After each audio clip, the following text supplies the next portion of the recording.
Bismillahirrahmanirrahim. Assalamualaikum warahmatullahi wabarakatuh. Alhamdulillah. Allahumma shalli ala sayyidina Muhammad. Allahumma aslih umat Muhammadin sallallahu alaihi wasallam. Wa farij an ummati Muhammadin sallallahu alaihi wasallam. Warham umat Muhammadin sallallahu alaihi wasallam. Wa anshur wa hfadhu ayyid nahdlatal watan fil alamin bihaqqi Muhammadin sallallahu alaihi wasallam. Faslun fi tashdidat tasyahud. Pasal penjelasan tentang tasdid yang ada di tasyahud. Jadi ketika membaca tasyahud perlu diperhatikan juga tasdidnya untuk kesahan tasyahudnya nanti. Nah, ada berapa tasdid di dalam tasyahud yang harus terpenuhi gitu. Tasdidatut tasyahudi ihda wa ishruna. Jumlah tasdid yang ada di tasyahud itu jumlahnya 21. Khamsun fi akmalihi wa sittata asyara fi aqallihi. 5 pada tambahan kesempurnaannya dan 16 kalau tasyahud minimal. Jadi di dalam tasyahud itu yang selama ini kita baca itu sudah tasyahud yang sempurna. At-tahiyatul mubarakatus shalawatut thayyibatulillah dan seterusnya itu sudah tasyahud yang sempurna. Dan jumlah tasdidnya ada 21.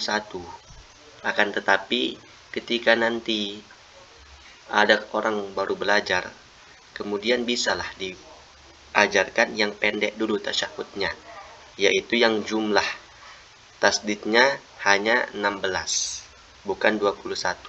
Dan ini sah. Jumlahnya 16.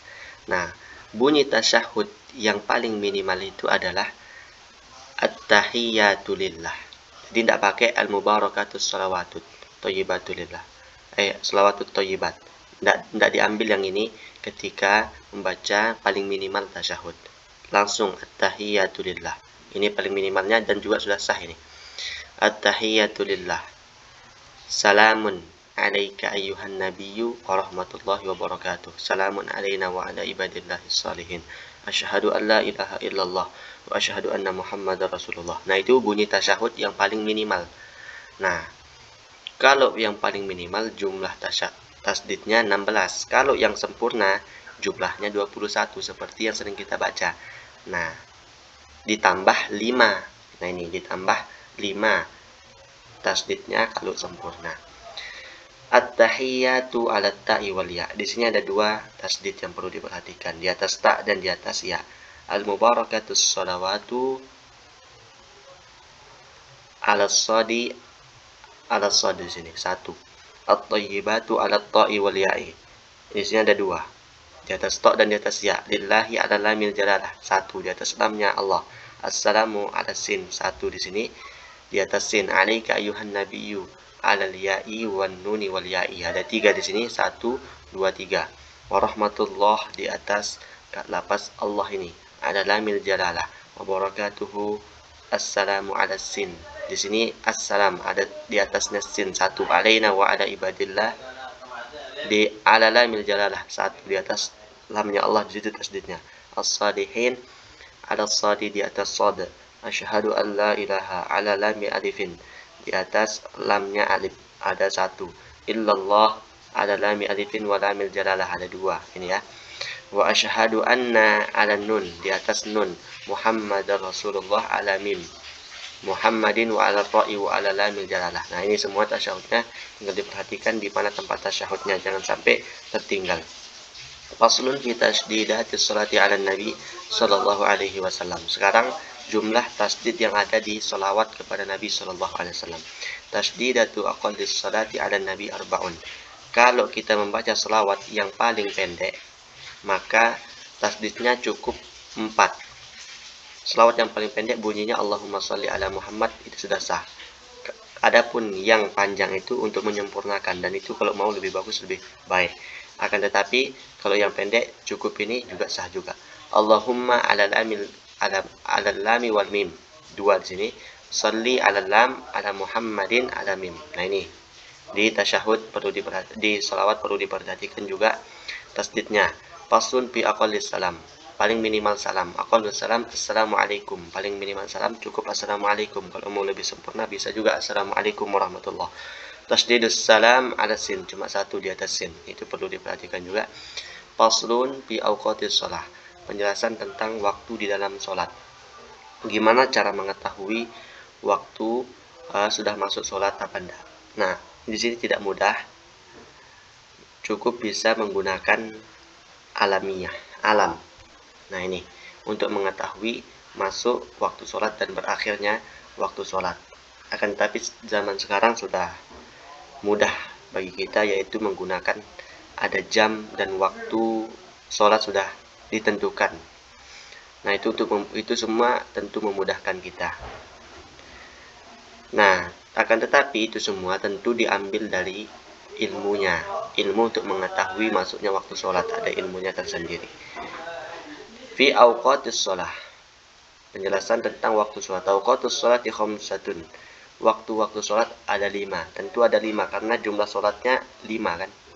Awal waktu zuhri, awal masuk waktu zuhur itu kapan? Gitu. Nih, awal masuknya gimana ketika kita melihat dengan alam?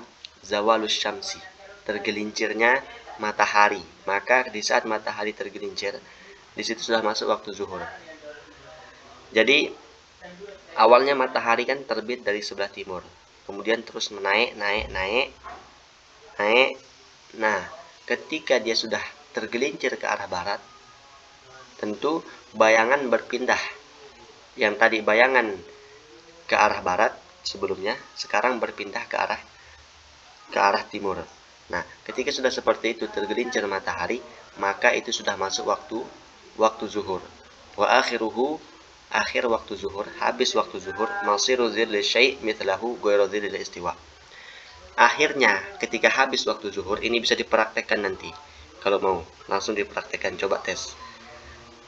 Yaitu berakhirnya ketika bayangan-bayangan benda itu sama dengan bendanya, panjangnya. Jadi kalau kita taruh tongkat atau kita berdiri, kemudian bayangannya sama dengan panjang kita itu, panjang seseorang itu, maka itu sudah berakhir waktu zuhur, sudah habis waktu zuhur ketika seperti itu. Selain bayangan di waktu istiwa, itu tidak dihitung bayangan di waktu istiwa. Jadi waktu istiwa itu kan pas matahari berada di atas, kemudian tergelincir sedikit, nah ada bayangan. Nah, itu bayangan istiwa, dan istiwa ini hanya sebentar saja, 1 detik, tidak terbayang bahkan istiwa ini. Nah, bukan yang itu. Nah, jadi awal waktu zuhur itu adalah tergelincirnya matahari, sudah mulai tergelincir, kemudian akhirnya habis ketika bayangan benda itu sama panjangnya. Itu sudah habis waktu zuhur. Wa awal waqtil asri, awal waktu asar. Gimana awal waktu asar? Kok ini? Idza sara dhillu kulli syai'in mithlahu wa zada qalilan. Nah, tadi kan akhir waktu zuhur ketika bayangannya sama. Sekarang awal waktu asar itu ketika bayangan benda itu sama, itu sudah habis waktu zuhur. Kemudian ini beberapa detik kemudian bertambah sedikit bayangannya. Nah, ketika bertambah sedikit bayangannya, lebih panjang bayangannya daripada bendanya, maka sudah masuk waktu asar. Nah, seperti itu ya. Wa akhiruhu ghurubus syamsi, dan akhir waktu asar adalah ketika terbenam matahari. Nah, itu. Wa awal waktu maghrib, awal waktu maghrib itu ghurubus syamsi, ketika terbenam matahari. Wa akhiruhu ghurubus syafaqil ahmar, dan habisnya waktu maghrib ketika tenggelamnya mega merah. Jadi kan ketika matahari terbenam, dia meninggalkan bekas cahaya. Nah, ketika masih bekas cahaya itu, yang warna merah di ufuk barat itu masih waktu maghrib. Ketika sudah tenggelam mega merah, warna kemerah-merahan sisa dari cahaya matahari itu, maka itu sudah habis waktu maghrib. Dan waktu maghrib ini ada 2 pendapat Imam Syafi'i, qaul qadimnya dan qaul jadidnya. Kalau qaul qadimnya itu yang kita pakai, yaitu ketika hilangnya mega merah ini, maka habis waktu maghrib. Akan tetapi qaul jadidnya itu agak berat, karena qaul jadid Imam Syafi'i, akhir waktu maghrib itu seukuran seseorang bersuci, kemudian berwudu, menggunakan pakaian, sholat sunnah 2 rakaat, sholat maghrib, sholat ba'diyah, maka sudah selesai habis waktu maghrib. Itu menurut pendapat kaul jadidnya Imam Syafi'i. Tapi yang kita gunakan adalah kaul qadimnya, yaitu akhirnya ketika tenggelamnya mega merah itu di ufuk barat itu. Wa awal waqtil isya ghurubus syafaqil ahmar wa akhiruhu tulu'ul fajri as-shadiq. Awal masuk waktu isya ketika waktu habis waktu maghrib, yaitu ketika tenggelamnya mega merah, dan berakhirnya waktu isya ketika terbitnya fajar sodik. Jadi fajar itu ada dua, fajar sodik dan fajar kazib. Kalau fajar kazib memang dia di saat itu terang warnanya, cuma tidak merata. Nah, lama-lama dia gelap lagi, makanya dibilang fajar bohongan. Ada nanti sebelum maghrib itu terang. Nah, bukan itu. Akan tetapi akhirnya adalah ketika terbitnya fajar sodik. Fajar yang memang terang, kemudian terus terang, terus menerus terangnya sampai pagi. Nah, itu namanya fajar sodik. Itu akhir batas waktu isya. Wa awal waktu subhi tulu'ul fajri sodik wa akhiruhu tulu'us syamsi. Awalnya adalah ketika habis waktu isya, itu sudah masuk waktu subuh, yaitu ketika terbitnya fajar sodik, dan akhirnya adalah ketika terbit matahari. Kalau sudah terbit matahari habis waktu subuh. Al-asbaku thalathatun. Mega itu ada 3. Mega itu sinar, ya, sinar matahari itu.